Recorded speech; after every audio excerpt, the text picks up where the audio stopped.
নমস্কার। ভালো কিছু বা বড় কিছু করার জন্য আমাদের একটা কারণ দরকার, একটা উদ্দেশ্য দরকার এবং অনেক সময় একটা অনুপ্রেরণার দরকার। ডক্টর এপিজে আব্দুল কালাম, বিশেষ করে ইয়াং জেনারেশনের জন্য তার চেয়ে বড় অনুপ্রেরণা খুব কম মানুষই আছেন। আজ তার লেখা তার আত্মজীবনীর একটা অংশ আমি শোনাচ্ছি, যেখানে তিনি তার কিছু ইচ্ছা ও স্বপ্নের কথা বলেছেন। মনে হয় এটা আপনাদের ভালো লাগবে, আর যদি কোনো কারণে আপনার ভালো না লাগে তাহলে সেটা আমার বলার ব্যর্থতা, কারণ ওনার কথাগুলো অমূল্য। তো শুরু করছি ডক্টর আব্দুল কালামের আত্মজীবনীর একটি অংশ। 1990 সাল প্রজাতন্ত্র দিবসে সারা দেশ ক্ষেপণাস্ত্র কর্মসূচির সাফল্যের উদযাপন করছে। আমাকে পদ্মবিভূষণে পুরস্কৃত করা হয় এবং ডাক্তার অরুণাচলমকেও। 10 বছর আগের পদ্মভূষণের স্মৃতিটা আবার নতুন করে জেগে উঠল। আমার থাকার ব্যবস্থা এখনও আগের মতোই ছিল। একটা 10 ফুট বাই 12 ফুটের ঘর, বেশ কিছু বই আর কিছু প্রয়োজনীয় আসবাবপত্র যা আমি ভাড়ায় নিয়েছিলাম। 10 বছরে তফাৎ শুধু একটাই, তখন এই ঘরটা ত্রিবেন্দ্রমে ছিল আর এখন হায়দ্রাবাদে। বেয়ারা আমার সকালের খাবার ইডলি আর ছাঁচ অর্থাৎ বাটার মিল্ক নিয়ে এলো, আর তার চোখে নীরব হাসি দিয়ে আমাকে অভিনন্দন জানালো। দেশবাসীর এই ভালোবাসা আর আশীর্বাদে আমি নিজেকে ধন্য মনে করছি।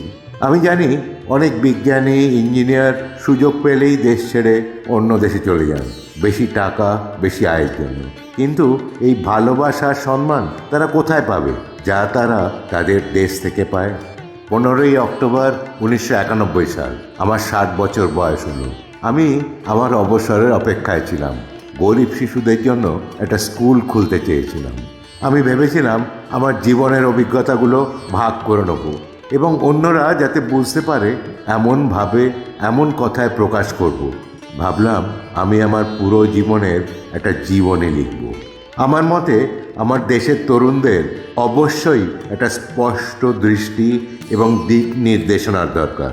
তখনই আমি সেই সমস্ত লোকদের উল্লেখ করার কথা সিদ্ধান্ত নিয়েছিলাম যাদের সমর্থনে আমি যা হয়েছি সেটা হয়ে উঠতে পেরেছি। আমার উদ্দেশ্য এই ছিল না যে আমি কিছু বড় লোকের নাম বলবো, কিন্তু এটা ছিল একজন মানুষ যত ছোটই হোক না কেন সে যেন সাহস না হারায়। কঠিন অবস্থা জীবনের একটা অংশ, আর কষ্ট হলো সফলতার সত্য। যেমন কেউ বলেছেন, সৃষ্টিকর্তা এই প্রতিশ্রুতি দেননি যে আকাশ সবসময় নীল থাকবে, আপনার সারা জীবন ফুলে ভরে উঠবে। তিনি এই কথা দেননি যে সূর্য থাকলে মেঘ থাকবে না, সুখ থাকলে দুঃখ থাকবে না, শান্তি থাকলে কষ্ট থাকবে না। আমি গর্বিত নই যে আমার জীবন সবার জন্য একটা উদাহরণ হয়ে উঠবে, কিন্তু এটা সম্ভব যে একজন হতাশাগ্রস্ত শিশু কোনো অজানা জায়গায় সমাজের কোনো অস্বীকৃত অংশে এটি পড়ে এবং শান্তি পেতে পারে। এটি পড়ে এবং তার আশা উজ্জ্বল হতে পারে।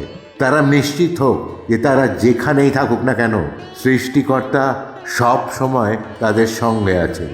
আমি চাই প্রতিটি ভারতীয়ের হৃদয়ে জ্বলন্ত শিখা জ্বলে উঠুক, আর সেই শিখার আলোয় সারা আকাশ আলোকিত হয়ে যাক। শেষ করার আগে বলি, এমন মানুষের কথা পড়লে বা মন দিয়ে শুনলে মানুষের জীবন বদলে যেতে পারে। হয়তো কেউ অনুভব করবে যে আমি কখনো বা কোনো দিন এই রকম কিছু হতে চাই। আজ এই পর্যন্তই। পরের ভিডিওতে আবার দেখা হবে। ভালো থাকবেন, সুস্থ থাকবেন। আর যদি এই ভিডিওটা ভালো লেগে থাকে তাহলে প্লিজ লাইক, সাবস্ক্রাইব ও অন্যদের সঙ্গে শেয়ার করবেন। ধন্যবাদ।